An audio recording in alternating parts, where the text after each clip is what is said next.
And my wife should have known better, too. We're both sushi fans. I like sushi. I like a good sushi bar. I don't mean some toilet bowl where these guys are telling you it's that great Toro stuff and it tastes like something out of a can of Starkist. I'm talking about the good Toro tuna, and it melts in your mouth, not in your hand. I'm talking buttery. I'm talking good stuff. I like a 911. I like the spicy tuna hand rolls, the spicy tuna cut roll. You know, none of that crab meat with the mayonnaise. Get out of here with that. Who started that? Oh, my God. Nothing will screw up a sushi roll more than crab meat and mayonnaise. So many freaking goyim going in there to have sushi nowadays. They got to stick mayo and everything. And I say goyim with the greatest of respect, knowing that I are one. Just get that crab meat and mayonnaise and throw it out in the alley, right out with the garbage pails. Just forget it. So we went into this restaurant, beautiful place. But here's where you know what I'm talking about. You know these places. Everybody wants to have a bistro now. Everybody wants to have a cabaret. Everybody wants to have a piano bar, and they want to have in other words, they want the low lights with the kind of the conical, sort of the Nouveau Deco lighting and the straight lines of postmodern Switzerland.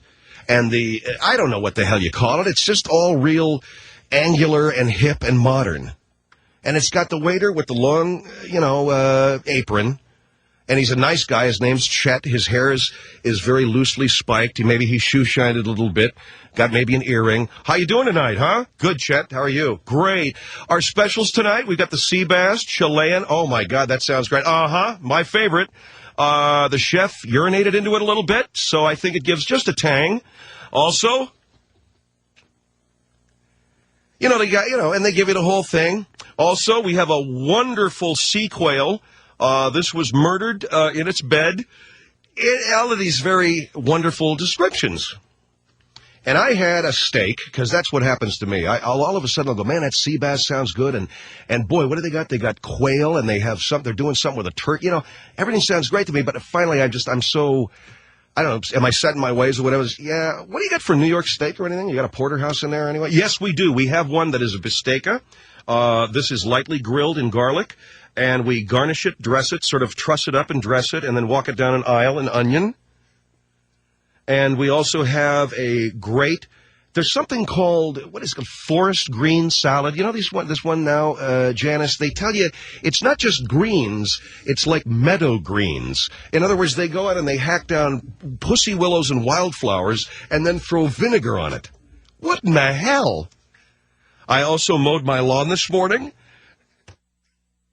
and I brought it in, and we garnished that with a very light ranchero dressing.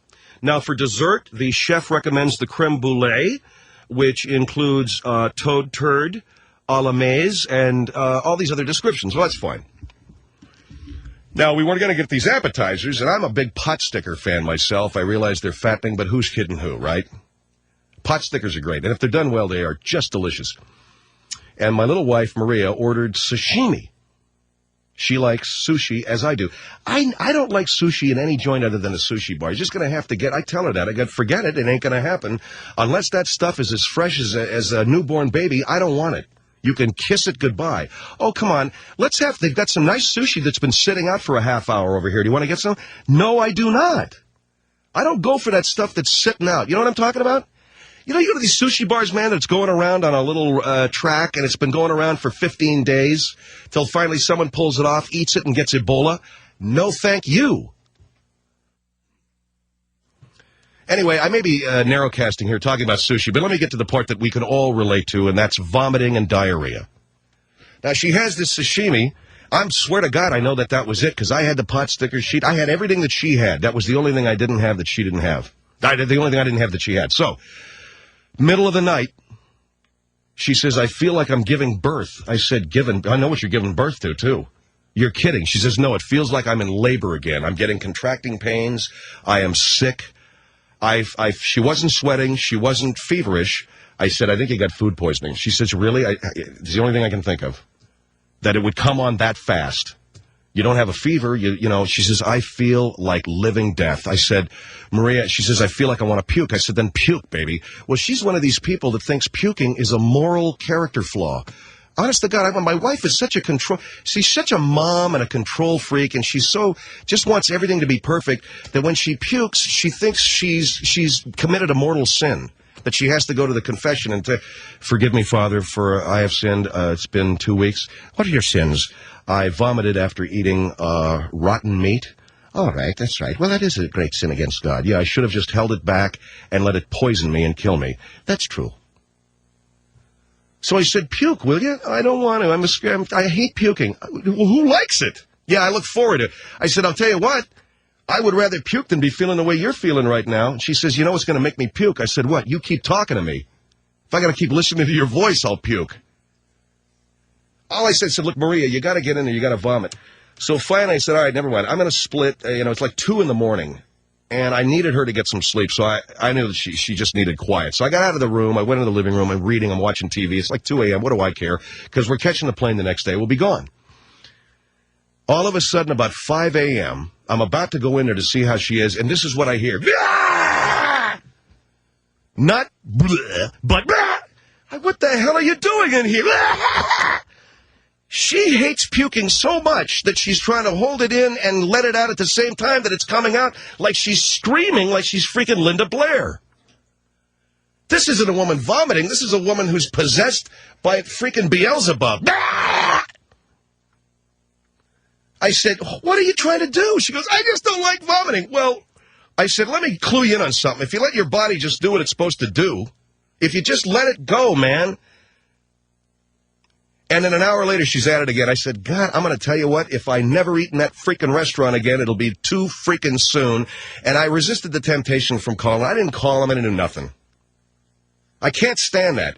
You guys out there with the restaurants, sashimi, who are you putting on? If you guys are selling raw fish, you better be pretty close to an ocean.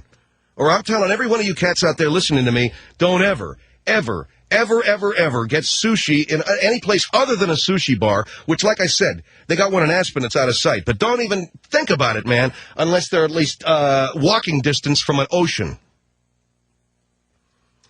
And finally, she pukes again. I finally pile her into the car. I bid good riddance. We get to the airport. She can barely walk. That's how weak she is. And they got a security line at that Salt Lake City airport that I've never seen before in my life. I don't know what you cats over at Salt Lake. I know we all got the same problem. Figure it out, baby. Somehow you got to get those lines moving faster. There's got to be a better way. And Delta Airlines, thank you very much for noticing that my license is expired. And then, of course, you naturally thought I was a terrorist because of that. So thank you for that. And let's see, what else? Well, we finally got on the plane, and I got her home, but that's the lesson that she learned. You know, sushi bars is where they make sushi. They got all the Japanese guys standing behind the sushi bar. They all are very handsome cats. They know what's going on. They know how to roll that rice up and all that stuff. That's where you want to get it. You don't want to buy it at Denny's. You don't want to go down here to Harpo's Steakhouse and get their sashimi appetizer. You don't want to do it. That's if you're into sushi. I don't know how many people are into it. I might have just wasted 15 minutes. But you know what? A good sushi bar it's a great place, man. And I'll tell you something else.